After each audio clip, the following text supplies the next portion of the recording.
Had to jump on the remix. Shot my bro Silver, he told me to kill it. I didn't miss it. Hi guys, welcome to One with Honey. Today I'm joined by the lovely Yommy Ojo. How are you? I'm good. Good. So, Yommy, today I'm just going to be talking with you about some of the things you do, some of your projects, hoping to get other people inspired. If anyone else wants to get into the same industry you're in, you can give them some tips. Is that all right? That's fine, yeah. Okay. So, you're in the property management industry. So, tell me exactly right now what you're doing and what it entails. Right now, I manage a couple properties, well, a few properties. So what we're doing right now is engaging, getting the social media working, getting a lot of the millennials aware of what we do, building relationships with a lot more landlords because it's a very tight-knit network in London. It's a very competitive market, definitely the industry that I'm in. So I'm just making sure that I'm seen, basically. At the end of the day, people like to work with people that they know. People like to work with people that can deliver. So that's what I'm doing right now. I've built up a good network of people that I can rely on when it comes to property. But I think it's more important where people understand why you do the things that you do and how you're different from the other person. So that's the stage that we're at right now. So how are you different from all the other property managers everywhere in London? To be honest, I don't try and be different from every other property manager. I'm just trying to be myself, to be honest. I think what landlords are looking for is someone who can be professional, who can deliver, who does what they say they're going to do and is consistent with it. The good thing about having a good supportive network is the fact that if there is anything you don't know, there's a good supportive pool of people that you can rely on tap on. And the only real way to get that is to kind of just pay it forward and make sure that you're a valuable member of whatever community that you're in. Perfect. So you haven't always done property management, right? No. So before you got into property management, what industry were you in and what made you decide to change your career path, should I say? Okay, to answer your first question, I was in banking before property management. But before I did banking, I was a letting agent for 3 months. Then I got headhunted because a friend referred me. So when I was in university, I was starting to think about property and I was thinking about, you're learning a lot of the economics modules, and then I was thinking I don't have to work for someone. I read a book, everyone reads books, and I think I read Natural Born Winners by Robin Sidgel, and then I read the typical Rich Dad Poor Dad that everyone reads. And then for me, I just started to understand that I didn't have to climb someone else's ladder. I can create my own ladder. So whilst I was in banking, in the background of that, I was just building up a good network. I started by sourcing property development deals for developers, and that taught me a heck of a lot about property. And the benefits of that was because I was finding really good deals for this Australian and this French developer, I was able to tap into their network, and they were telling me stuff that would have taken me years to understand and learn. So I was able to learn from their mistakes and just get tips just by being around their energy. Some people would say their source. So I was just around the right type of people, and that's what you need to be. Okay, so I want to touch on something you said. You said you was in banking and then you was doing the property on the side. So I want to know, do you have any advice for people out there who have a 9-to-5 and it's a stable income, it gives you stability? What pushed you to create your own path and leave that conventional 9-to-5? Any advice for people that want to do that as well? To be honest, I think in our community, when I say our community, people that look like me, sound like me, because I definitely feel like if anyone's going to listen to me, they're going to be people that look and sound like me. I think there's a lot of people doing stuff where they're working and they're creating a secondary income on the side. My advice is just value your time. At the end of the day, if you finish work at, let's say, 5 or 6, you get home 7 or whatever, you're only going to have a limited amount of time. And what I started to realize is a lot of people who, you ask them what they're doing, nothing, and they say nothing. These lot are banging it out. Do you know what I mean? They're valuing their time. Yeah. If they need to, they're going to switch their phone into airplane mode. You won't even know. And they're going to get they're gonna get a bit done here and there. So to answer your question, my advice would be just try and find whatever industry that you're in or you're looking to go into, just try and find out what you need to know. And once you find out what you need to know and the people you need to know, try and find out how you can be valuable to them. So what I mean by that is, if you're going to have a really good relationship with someone, it needs to be one where there's an exchange where you can pay it forward, and one where you can maintain the velocity of that relationship. And that's only going to be really authentic when you've got something to offer that person, and it's not like you're just going in like bring me. It doesn't work like that.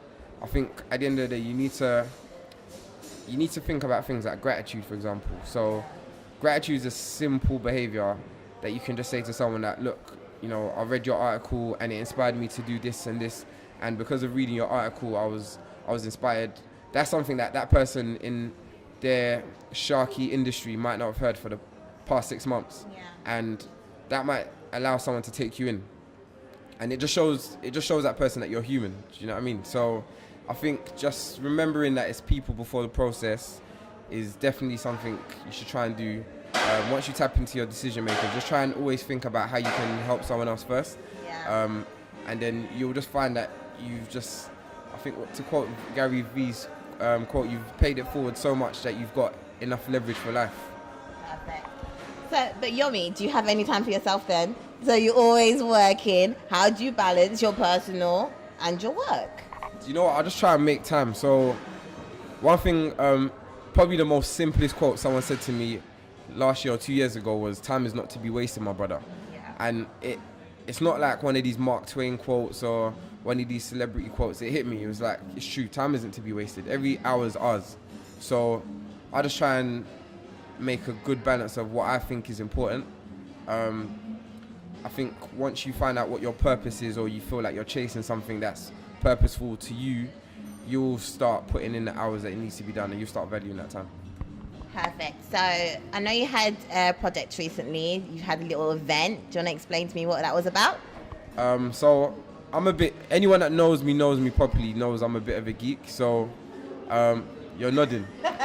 I'm just interested in tech. Tech is something I'm very interested in. I like the way things work. I think I'm very much into systems and how it makes my life easier, and how at the end of the day, if I've only got, going back on the point I made earlier, if I've only got 4 or 5 hours, if I'm working a 9 to 5, for example, I want to know how I can leverage my time and make the best use of it. So that was a prop tech event. Prop tech is a kind of a new thing that's coming into the market. You've got fintech, which has happened within the banking industry. Prop tech is how we're using technology to solve property related problems. And just basically what I said to you earlier, I just tried to make myself a valuable member of that community, and I was able to be a part of that event. I met a lot of good people. Perfect. So you were in banking. So I just want to ask you, when was it you learned about saving money, having a budget, just using your money wisely? I'm not going to lie to you and say that I'm the person that saved my money the most. I've never really been like that. One thing I've always believed is in investing my money over saving it. So I'd rather invest my money than save it. So I'm not going to sit here and be like, oh, I've known about, saving money. I've always thought, do you know what? If I put my money to good use, it will pay me and continuously pay me and compound and grow. Do you think there's somewhere young people can go these days and get advice on how to manage their money? Do you wish there was someone to tell you when you was in school how to manage your money? To answer your first question, there's a lady I've seen. Her name's Bola Soul. I've actually just seen what she's done. I came across it somewhere online, but she's actually doing that right now. So she's actually put herself out there to help people manage their finances. So if there's anyone that doesn't know how to manage their finances, check out Bola Soul. And what was the second question you asked me? So do you wish there was someone when you were younger who told you about finances, or if there was, who? I can't say that there was someone that told me about finances.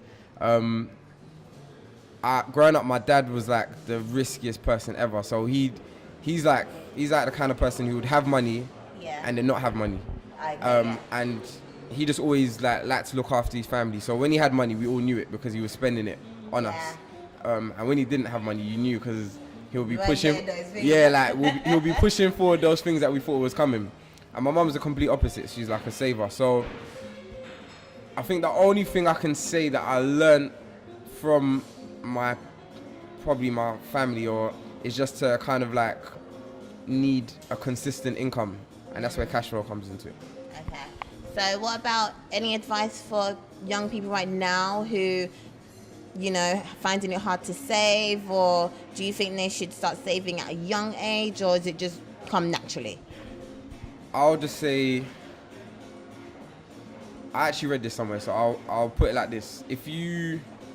When you get paid, if you haven't saved, you haven't paid yourself. It's as simple as that. So you spend, you get your money, you pay Foot Locker, you pay Louis Vuitton, you pay Balenciaga. Yeah. If you're a guy, you pay for the girl's meal. If you're a girl, you pay for your MAC makeup, whatever it is. But you haven't looked after number one. Yeah. So the first thing you should do when you get paid is pay yourself, and that's what saving is. Saving is paying yourself first.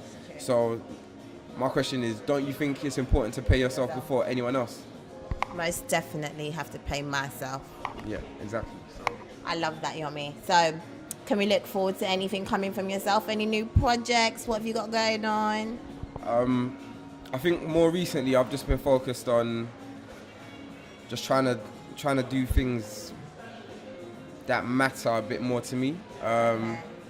So there's nothing set in stone. I'm just gonna keep doing things that I feel like matter, and just follow things that I feel like are more meaningful.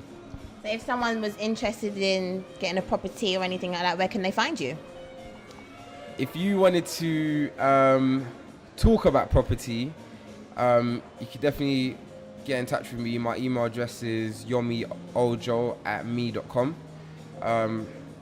Have a conversation with me. I'll be honest with you, I think just try and think about the fact that, this is exactly what I'll do if I'm trying to get in touch with anybody, is just how can I make myself useful? Because at the end of the day, one thing we can't get back is time. So, if we're going to run this race and we're going to run this race together, or if I want to be a part of it, how can I make sure that I'm valuable? That's for you to decide and think about. And then, at the end of the day, if something's valuable, I'm gonna be a part of that as well. Well, thank you, Yommy. You've given us some valuable advice, and everything you've given is great information. Thank you so much. All right, no worries. Had to jump on the remix. Shot my bro Silver, he told me to kill it. I didn't miss it.